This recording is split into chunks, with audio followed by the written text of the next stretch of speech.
दोस्तों ये कहानी एक ऐसे लड़के की है जिसने एक नहीं दो नहीं पूरे 64 बार लड़कियों के साथ भटाभट कर डाला और आखिरी में इसे भटाभट करते करते एक लड़की से प्यार हो जाता है। तो चलिए देखते हैं ये लौंडा अपने बॉस के साथ साथ कितनी लड़कियों से मजे लेता है और हमारे न्यूज चैनल को जरूर सब्सक्राइब करें। मूवी की स्टार्टिंग एक इलेक्ट्रॉनिक शॉप में जैमी नाम के एक लड़के के साथ होती है जो कि एक नंबर का लौंडियाबाज है और एक झटके में लौंडिया सेट कर लेता है और उनके साथ दबा दबा के संभोग करता है। एक दिन लौंडे की काम इच्छा की शक्ति जाग जाती है और वो अपने बॉस की बंदी से मजे लेने चला जाता है, यानी भटाभट। तभी उसका फोन नीचे गिर जाता है और उसके बंदे यानी बॉस के पास कॉल लग जाती है, जहां वो उनकी सारी ऊ आह की आवाज सुन लेता है। वो सोचता है यहाँ मैं मुठ मारते मारते रह गया और इसने मेरी बंदी को पेल दिया, बाहर निकल तू। तभी उसका बॉस अंदर घुस के उसे बहुत मारता है। मार खाने के बाद भी जैमी एक लौंडिया को पटा के उसे अपना ठुकाई काट देता है,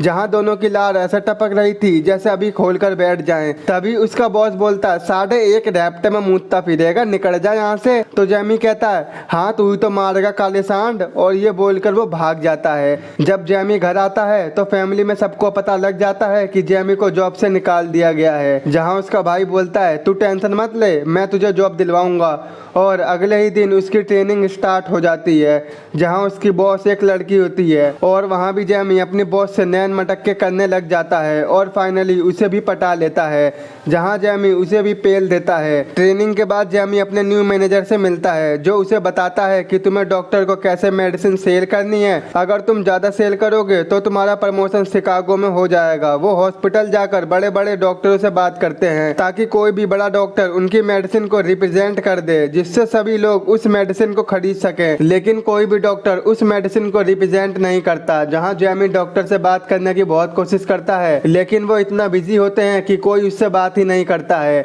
और बिना परमिशन के अंदर वो जा नहीं सकता था, इसलिए वो वहाँ के रिसेप्शनिस्ट को पटा लेता है। जैमी कहता है तेरा पति नहीं आया तो हम तंबू गाड़ देंगे, तेरे पति का खड़ा ना हो तो याद रखना तेरा घोंसला फाड़ देंगे। ये सुनकर वो मुस्कुरा जाती है और कहती है कुंडी मत खड़काओ राजा, सीधा अंदर आओ राजा। जहाँ काली बसांड के जंगलों में आग लग जाती है। जैमी अंदर जाके अपनी मेडिसिन के सैंपल रख देता है और दूसरी मेडिसिन को उठाकर उसे कूड़े में डाल देता है। अगले दिन जैमी उन रिसेप्शन के लिए फूल लेके आता है और उनको पटा के मेडिसिन रख देता है। ऐसा करते करते वो उन रिसेप्शनिस्ट को भी बजा देता है। वहीं घर जाते टाइम जैमी को लिफ्ट में एक माल तोड़ लौंडिया मिलती है जिसे पटा के वो उसे भी बजा देता है, यानी भटाभट। एक दिन जैमी और उसका मैनेजर एक बार में जाते हैं जहाँ बड़े बड़े डॉक्टर्स आए थे।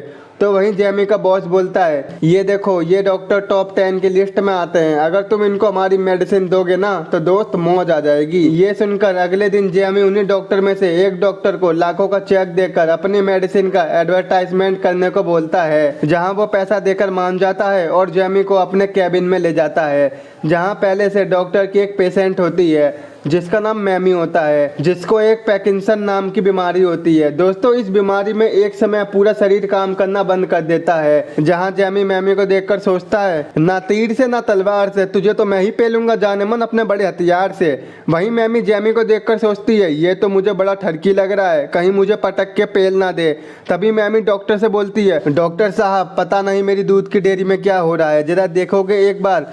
वो जैमी के सामने अपना पूरा संतरा खोल कर रख देती है। डॉक्टर भी इतना बड़ा संतरा देखकर बोलता है बेबी डर्राटे काट दिए ओम फो। तो वहीं जैमी हंसते हुए बोलता है ले भैया ओम फो, तू अमीर घर की है शायद इसलिए तेरे बड़े हैं, तेरे इन बड़ों के चक्कर में मेरे अरमान खड़े हैं। इसके बाद जैमी कहीं ना कहीं मैमी की मदर डेयरी पर फिदा हो जाता है। उसे किसी भी हालत में मैमी की चाहिए थी तो चाहिए थी, जिससे वो वहाँ की रिसेप्शन से मैमी का नंबर ले लेता है जिसे जैमी ने बजा रखा था और घर आकर सीधा मैमी को कॉल करता है। तो मैमी कहती है अबे तू है कौन और मेरा नंबर तुझे कहाँ से मिला। लेकिन वो समझ जाती है कि डॉक्टर के पास जो चिकना लड़का खड़ा था ये वही है और बातों बातों में ही उनकी डेट फिक्स हो जाती है, जहाँ जैमी पहले से ही पहुँच जाता है। जहाँ हमें पता चलता है कि मैमी पहले से ही उस कैफे में जॉब करती थी और वो दोनों आपस में बातें करने लगते हैं।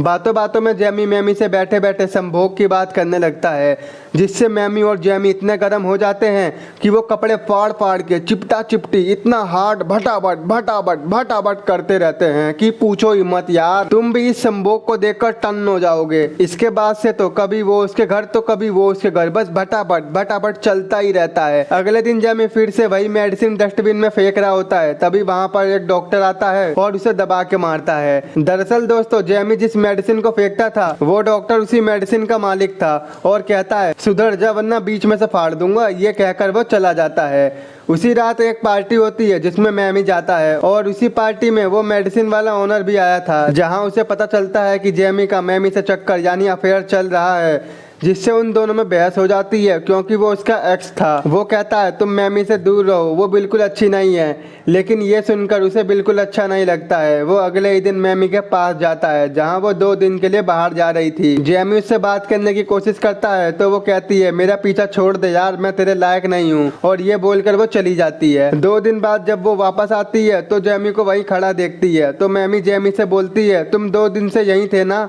तो जैमी कहता है जान मैं तुमसे बहुत प्यार करने लगा हूँ, मैं तुम्हारे बगैर नहीं रह सकता। और यहीं से इनकी लव स्टोरी चालू हो जाती है। वो दोनों ज्यादा से ज्यादा टाइम एक दूसरे के साथ बिताने लगे थे। अब तो जैमी ने एक न्यू अचीवमेंट हासिल कर ली थी और उसका प्रमोशन हो जाता है। इसी खुशी में वो वहाँ पर पार्टी रखता है जहाँ जैमी को कितनी लड़कियाँ देने के लिए तैयार हो जाती हैं, लेकिन जैमी उनमें से किसी को घंटा भाव नहीं देता और भागते हुए घर चला जाता है, जहां साफ साफ पता चलता है कि ये एक दूसरे से कितना प्यार करते हैं। इसके बाद हम देखते हैं कि मैमी की हालत दिन पे दिन बिगड़ती जा रही थी, जिससे वो काफ़ी ज़्यादा डिप्रेशन में जाने लगती है। एक दिन मैमी को चिढ़ मचती है और वो जैमी से लड़ाई करने लगती है। वो कहती है तुम अपनी लाइफ जियो ना यार, मेरे पीछे क्यों पड़े हो? तो जैमी कहता है आज नहीं तो कल तुम्हें भी सिसकी आएगी, जब मैं नहीं ठोकूंगा तो जाने मन तुम्हें भी हिचकी आएगी। तो उससे डर के मैमी कहती है मोहब्बत में जबरदस्ती अच्छी नहीं होती, तुम्हारा जब भी दिल करे तो आ जाना जान, तभी खोल कर रख दूंगी अपनी दुकान। तो जैमी कहता है वक्त नहीं अब रोने का, वक्त है बच्चा होने का, तब क्यों नहीं रोई थी? तो मैमी कहती है बिल्कुल दर्द नहीं हुआ था। तो जैमी कहता है फिर क्यों कस के पकड़ लेती थी? जब तो बड़ा चिपक चिपक कर सोती थी, जब किया है तो भरो, तब तो बड़ा कहती थी और करो और करो। और ये बोलकर वो वहां से चला जाता है। वहीं मैमी बहुत रोती है, लेकिन बंदे को तो प्यार था, वो वापस आकर उसे संभाल लेता है। अगले दिन जैमी मैमी को एक कॉन्फ्रेंस में लेके जाता है जहां पर वो सभी लोग आए थे जिसको मैमी वाली बीमारी थी। तभी जैमी को वहां पर एक बुढ़ा मिलता है। वो कहता है तुम किसके साथ आए हो बेटा? तो वो कहता है मैं तो अपनी बंदी के साथ आया हूँ। तो बुढ़ा कहता है बेटा बंदी है ना, लुगाई तो नहीं है ना? बंदी है तो छोड़ दो वरना आगे बहुत दिक्कत हो जाएगी तुझे, इस बीमारी का कोई इलाज नहीं है, मैं तो तेरी भलाई के लिए बोल रहा हूँ। और ये सुनकर उसे बहुत बुरा लगता है, लेकिन जैमी ठान लेता है वो मैमी का इलाज करवा के रहेगा। वो तरह तरह के हॉस्पिटल्स, क्लिनिक्स, बड़े बड़े मेडिकल में उसका ट्रीटमेंट करवाता है, लेकिन मैमी बिल्कुल ठीक नहीं होती, जिससे परेशान होकर वो बोलती है यार तुम ये किस लिए कर रहे हो? तुम मेरी बीमारी के साथ नहीं रह सकते, लेकिन मैं रह सकती हूँ, तुम मुझे अकेला छोड़ दो। मैमी सिर्फ ये सब उसकी भलाई के लिए कर रही थी, क्योंकि वो नहीं चाहती थी कि उसकी वजह से जैमी अपनी लाइफ को स्पॉइल करे, इसलिए वो जैमी से ब्रेकअप करके चली जाती है। उसके बाद जैमी अपनी लाइफ में काफी आगे बढ़ चुका था, उसको प्रमोशन मिल गया था और वो शिकागो जाने वाला था। लेकिन जैमी को एहसास होता है कि मैमी कैसी भी हो, कुछ भी हो, मैं उसी से प्यार करता हूँ, और वो मैमी के पास चला जाता है जहां उसे पता लगता है कि मैमी 2 दिन के लिए कहीं बाहर जा रही है। ये सुनकर वो उसी बस का पीछा करने लग जाता है और फाइनली उस बस के आगे पहुंचकर जैमी बस को रुकवा देता है। तो मैमी कहती है तुम फिर क्यों आ गए? तो वो कहता है मैं बहुत बुरा हूँ, मुझे आज तक किसी से प्यार नहीं हुआ है, जिससे हुआ है वो तुम हो। मैमी बोलती है यार तुम समझ क्यों नहीं रहे हो, मैं ज्यादा टाइम तक नॉर्मल नहीं रह पाऊंगी। तो जैमी कहता है चाहे तुम ठीक हो या ना हो, तुम जैसी भी हो मेरी प्यारी सी जान हो, मैं तुम्हारा साथ हमेशा दूंगा। और वो एक दूसरे को एक्सेप्ट करके एक साथ रहने लगते हैं और यही मूवी का एंड हो जाता है। दोस्तों इस मूवी का नाम लव एंड अदर ड्रग्स है, जो कि साल 2010 में रिलीज की गई थी। और अभी तक आपने हमें इंस्टाग्राम और फेसबुक पर फॉलो नहीं किया है तो कर सकते हो, लिंक आपको नीचे डिस्क्रिप्शन में मिल जाएगा। आई होप आपको मेरा एक्सप्लेन पसंद आया होगा, तो आज ही हमारे चैनल को सब्सक्राइब, वीडियो को लाइक और शेयर जरूर कर देना यार। तो मिलते हैं आपसे ऐसी ही नेक्स्ट